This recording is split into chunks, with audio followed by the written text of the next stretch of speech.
নাটক সমাজের দর্পণ, তাই তো বাস্তব জীবনের গল্প বলে নাটক।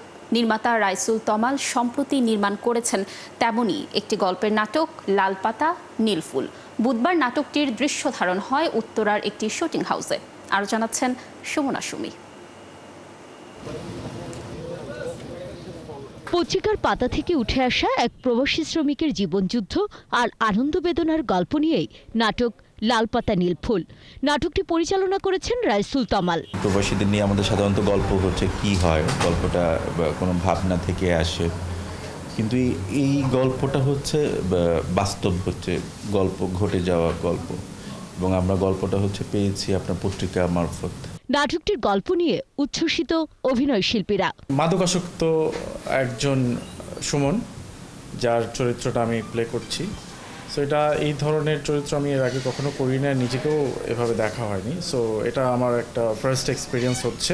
নাটকে আমি খুব ইন্টারেস্টিং একটা চরিত্রে কাজ করতেছি।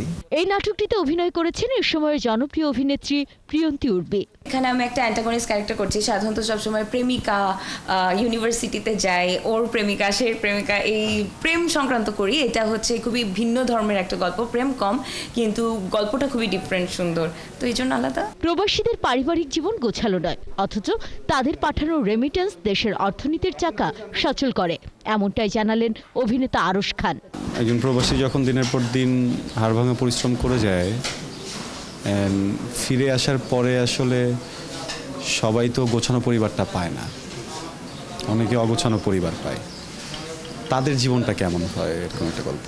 নাটকটির কলাকুশলীদের মধ্যে সোশ্যাল মিডিয়ার দৌরাত্ম্যে দেশীয় নাটক খুব সহজেই পৌঁছে যাচ্ছে সারা বিশ্বে ছড়িয়ে থাকা বাঙালিদের মাঝে। সুমনা সুমি, ৭১, ঢাকা।